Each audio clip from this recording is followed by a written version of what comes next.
Hello, and welcome to Virtual Investor Conferences. On behalf of OTC Markets, we're very pleased you joined us for our Small Cap Growth Conference. Our next presentation is from Sono Group. And please note you may submit questions for the presenter in the box to the left of the slides.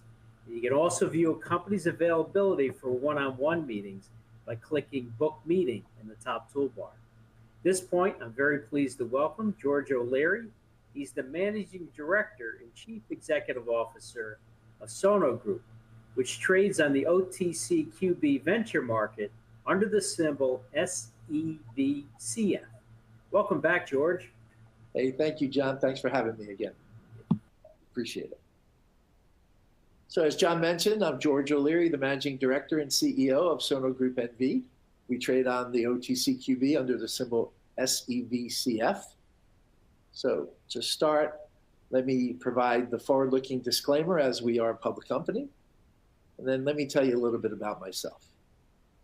So my background, I was a CPA with Peat Marwick and Mitchell early on before it was KPMG, so I'm definitely dating myself.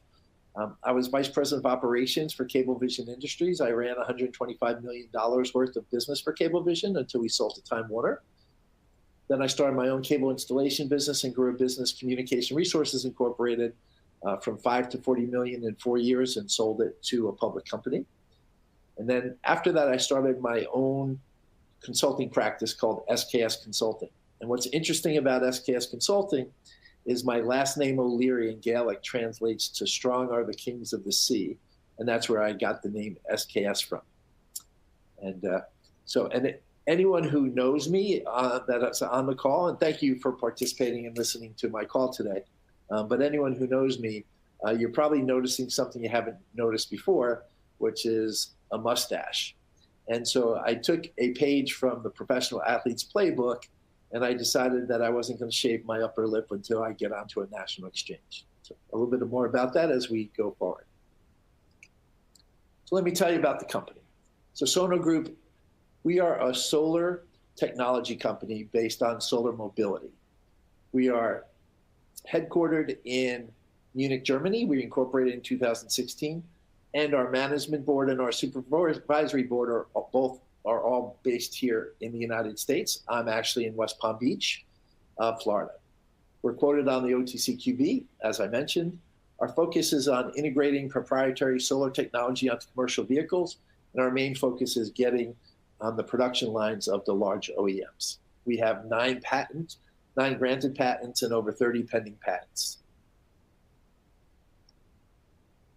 So let me talk about our end-to-end solution for commercial vehicles. So we start with our solar panels, then we have our solar charge controller, we have a vehicle integration system that we've perfected over a very long period of time, and then we offer software and data analytics as well for both the driver of the vehicle and the whole fleet for the fleet operators. One of the things about the solar panels is definitely like when you have stationary solar panels on roofs, you have very thick glass solar panels with solar mobility, very lightweight, flexible, and high efficient solar panels that we use. And what's interesting about our solar charge controller is we have a proprietary controller, and it's very unique. It's one of our definite competitive advantages. So by way of example, and I'll go to the next slide, and we can talk about it. So we service, for our solar solution, we service buses, trucks and vans, recreational vehicles, and refrigeration trailers. For buses, we offer 16, 12, and 8 solar panel options. For the trucks and vans, 4, 2, and 1 solar panel options. For recreational vehicles, especially the luxury market, Class A motorhomes, where the cost of solar on one of these motorhomes that have cost over $1 million is pretty incremental when you basically can get off-grid camping and energy independent, reducing your CO2 emission, prolonging your battery life, and really servicing all your appliances. So let me go through. So how our solar solution works from a solar bus kit as an example. So we put 16 solar panels on the top of the roof of a bus. Then we connect our solar charge controller It connects right into the low voltage battery of the bus. At this point, we don't offer a battery solution, but we are working on getting one. But we tie into any battery solution that any commercial vehicle utilizes. And then we also have our telematics system where we provide useful insights for the performance of the sun and of our solar solutions. So as I mentioned, our solar solution for buses, we have 16, 12, and 8 solar panel options. And then our solar charge controller. This is very interesting because it's proprietary and very unique, because our solar charge controller, so for example, on a bus where we have 16 solar panels, we actually have, with our solar charge controller, we have 8 zones. So for every 2 panels, we provide a zone, and therefore we're maximizing the sun's energy as it's coming into the bus through the zoning system that we utilize. Our solution for trucks and vans, as I mentioned, just less solar panels. Now, our solar solution for refrigeration trailers, as you can see here, we provide solar panels obviously on the roof of the trailer, but as an option, we also provide solar panels on the sides of the trailer as well, to maximize the sun. So in November 2024, we were honored with an award for green innovation in Italy at one of our trade shows in Italy. This prestigious award recognized excellence in sustainable innovation within the transportation sector. In January of this year, we received a first national type certification for our solar bus kit from the German government. What's interesting about this, or what makes this exciting for us, is one, it took a very long time. It's really a regulatory breakthrough. We're the first company in Germany to receive official approval for this, streamlining adoption for public transportation.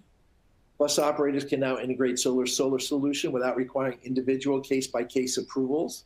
So we could actually do a whole bus fleet without having to get each individual bus approved. And so provides significant efficiencies for the bus operators, and also is a competitive advantage from our perspective as well. So in March of 2025, we partnered with Merlin Solar Technologies to expand our global solar solutions. Basically, what we're looking to do is expand globally without incurring a significant amount of cost. So we were partnering with some large OEMs. Actually, let me say it this way. We were working independently for some large OEMs, and we kept running into each other. So it seemed to make sense for us to do a co-marketing partnership. So we have a mutual distribution agreement for global expansion, both in North and South America, as well as here in the European Union, and enhanced customer offering with a full end-to-end solution. The way I call it is we offer a best-in-class co-marketing partnership with Merlin's best-in-class solar panels, with our best-in-class solar charge controller, proprietary controller, and our integration know-how from years of experience. So how are we driving growth, since this is a small cap growth conference? So the way we're driving growth is, as I mentioned, our focus is in the large OEMs getting on their production lines. But we also have an option with the fleet operators. So our OEM's customer base that have existing fleets, we can, especially now in Germany that we have that certification, we could do their entire fleets for them and provide cost savings and sustainability benefits from day one. Our other piece of our growth is with strategic partnerships. As I mentioned, the Merlin Solar Technologies. Not only are they working with us in the EU, we're working with them in North America.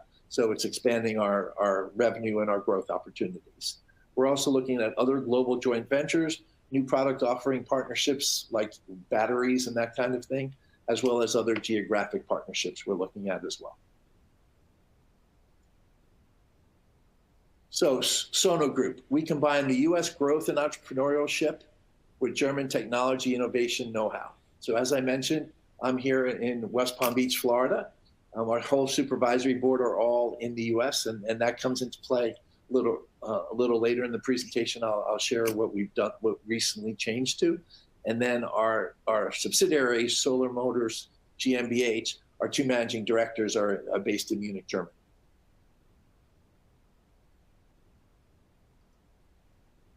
I would be very remiss not to speak about our most valuable resource, which is our dedicated team in Munich, Germany. They are very focused on reducing the carbon footprint and are such believers in what we do and what we offer. The entire lot of them are vegan, and also they all ride their bicycles to work. They do not drive cars. So every time I show up in Germany and I go to the parking lot, it's filled with bicycles and not a car to be found, which again, they are big believers in what they do and in reducing carbon footprint for certain. So let me talk about our year-end financials. So we just reported our 10K, the beginning of the year, with a profit of 65 million euros and strengthened our balance sheet. So the 65 million euros primarily was driven by the gain from reconsolidation of our GmbH into our holding company. We significantly reduced our net equity from a negative 88 million down to a negative 23 million. And on top of that, we entered into an exchange agreement with our main investor to convert their entire debt into equity when we get onto a national exchange, reducing our liabilities and improving financial stability. Lean operations, we reduced our expenses by 65%, our G&A expenses. Our development costs, we reduced by 93%. We strengthened liquidity, and our net cash flow decreased by 71% as well. So I mentioned it early, because the managing director, myself, is in the US and our whole supervisory board is also in the US, we transitioned from a foreign private issuer to a domestic filer. And then with that, we transitioned from IFRS to US GAAP, with also a planned uplisting from our OTCQB to a national exchange. And so a little bit about that. From IFRS to US GAAP, the real differences are accounting for debentures, derivative accounting, and leases. From a foreign filer to a US filer. In 2023, we filed our 20F report at the end of June of 2024, so 6 months later. For 24, we just filed our annual report on Form 10K, and we filed it 2.5 months earlier in mid-April. And then for the 6-month report in 24 prior, when we were a foreign filer, we filed that the 6K in December of 2024, and now we're filing 10Qs on a quarterly basis, and we filed our first 10Q in mid-May. So basically, we're filing much more timely, providing our shareholders much more timely information. And then from a planned uplisting perspective, working with NASDAQ since our reverse share split in January 2025. Let me mention about our market cap. When I talk about that, we're focused on meeting all the criteria for uplisting using the net income standard. And the NASDAQ capital markets and the New York Stock Exchange American markets are similar exchanges, and I mentioned that for a reason I'll talk about later as well. But one of the things, when we did our reverse stock split in January, our market cap went up to about 25 million because people were expecting we did a reverse that we'd be on a national exchange, and that's what they believe our business is really worth. So since it's taken 6 months, our market cap has come back down to about 10 million now. And so from my perspective, our market cap is way undervalued, and it's a great buying opportunity because once we do get to a national exchange, I expect it to go right back to where it is, and that's really just a starting point. When I talk about our growth and what things we're working with our large OEMs, I think you'll see why. So our Q1 profit, we reported a profit of 8.8 million and our lean operations. So again, our net equity from 23 down to 14, the debt to equity conversion still in place. We had our first revenues recorded for the first quarter with a large OEM, Thermo King, and we're very excited about that and look to do a lot more business with them as well as with much larger OEMs as well, or other large OEMs as well. We continued our lean operations, and from a funding perspective, we have a $5 million commitment for funding for this year. $2 million we already got funded in Q1, $1.25 million in Q2 as we reduced expenses. We have an additional $1.75 million pending our upcoming uplisting to a national exchange. So our outlook for the end of 25 and 26. We're building on our 2024 and first 6 months of 25 momentum. We're focused on advancing our OEM integration strategy. Again, we're looking to get on production lines. A matter of fact, we just released or mentioned in social media at one of our big trade shows that MAN Truck and Bus, which is one of the largest truck manufacturers in Germany, has us now on their production line as an option. So that's very exciting, very innovative, is having solar as an option on the OEMs. And that's really what we're looking to do as part of our growth strategies. We're expanding our global partnerships. So again, we could get into global markets without increasing a significant additional cost, and continuing to innovate solar mobility solutions for commercial transport. When I say innovate, very interesting. We also have recently, through it's called Solar Moves. It's a project funded by the European Union. We teamed up with Ford Motor Company to put solar on one of their commercial vehicles, a commercial van, really to get real life applications for solar. So we're working with large OEMs. So we have Ford Motor Company, we have MAN, Thermo King was our first revenue stream. So we're very excited about the large OEM market, and that's really when we talk about our future growth and what our future opportunities are, our focus is large OEMs that want to drive solar into their commercial vehicle fleets. So we're also pursuing an uplisting to a major national exchange, improve visibility and enhance liquidity, drive long-term value for shareholders, create larger business opportunities through M&A. So people ask about the discontinuance of the U.S. tax credits for solar, and if that happens, what impact will that have on Sono? Well, first and foremost, the most important part of that is Sono Group is not impacted because most of our business currently comes from the European Union. And as we grow into North America with our partnership with Merlin, the commercial business tax credit's phased out over 3 years and doesn't go away immediately. So the residential tax credit of 30% proposed to be eliminated at the end of 2025. No impact on Sono at all.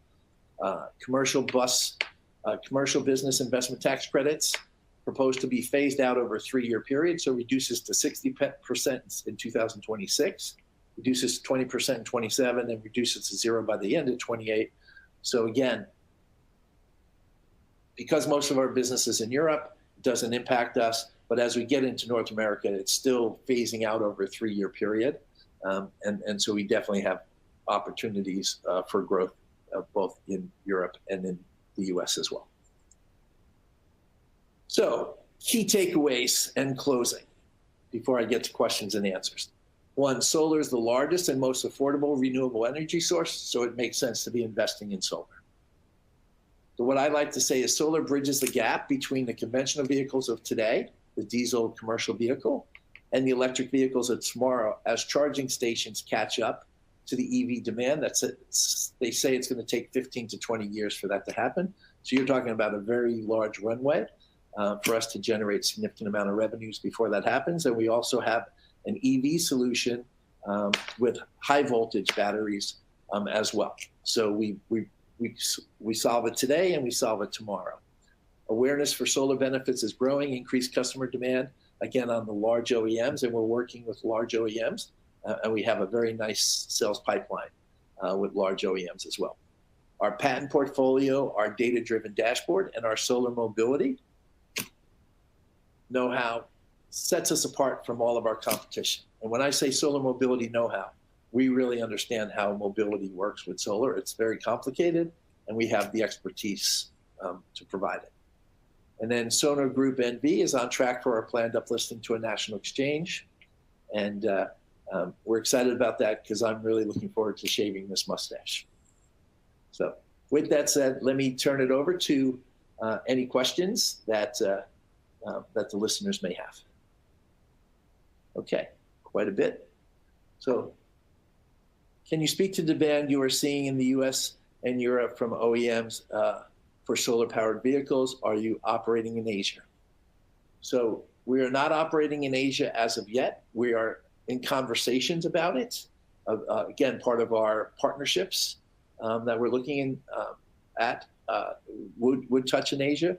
But the demand with the OEM markets, both in Europe and in the US, is strong.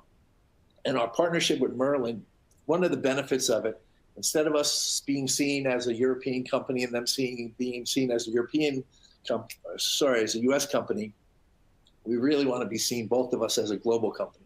So when we deal with the large OEMs where they're global, we can provide them a global solution. So we're not just doing one-off in different countries. We're looking at offering them a global solution. So I think that's a real benefit with our partnership with Merlin. Next question. How fast can you actually install a solar kit on a vehicle? Is that something that can be scaled quickly? So that's a great question. So we could do a complete installation on a bus, by way of example, in 2 or 3 days. And so now that we don't need each individual bus approved, we could actually do an entire fleet in a few weeks' time. And that's a big competitive advantage, as I mentioned. Can you discuss how you expect revenues to scale over the next few years? This is what I say. We don't provide forward-looking revenue projections, but I would tell you that with our OEM market and with our large OEMs we're currently working with, one, they have significant projects that we're working on right now that will definitely be scaling over the next 2 or 3 years, significant revenue growth over the next 2 or 3 years. And we're not just dealing with one large OEM, we're talking about multiple large OEMs. So it's a fairly substantial opportunity for sure. Let's see. Do your solar panels a vehicle or a hybrid model? Do your solar panels fully power a vehicle, or is it a hybrid model? It's a great question. So solar provides an incremental benefit. So it's not a full solution like an EV is, but EVs are going to take forever to get to an entire marketplace. So what we do is incrementally, we reduce the CO2 costs, we reduce fuel costs when it comes to diesel vehicles. And so we're impacting the carbon footprint immediately. And that's the benefit of going with solar as the EV market catches up to, as the charging stations catch up to the demand of the EV market. As I mentioned earlier, it says the company's market cap seems quite low right now, given the progress you've made. Any thoughts on why that is, and could it change going forward? I'm a big believer. Our market cap, again, I'm the CEO of the company, so I'm sure I'm going to say this, but our market cap, I believe, is very, very low right now. And I believe the reason is because we're not on a national exchange.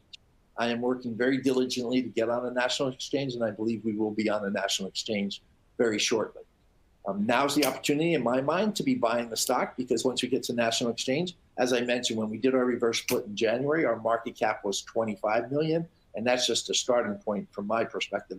Once we get to national exchange, the opportunities are endless, and now our market cap is about 10 million, so there's a huge gap there, and I believe filling the gap right now be prior to us getting to a national exchange, because once we get there, we won't be looking back. So that's what I would say about that.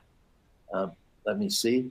And last question, and it ties right into this. I got a few more minutes.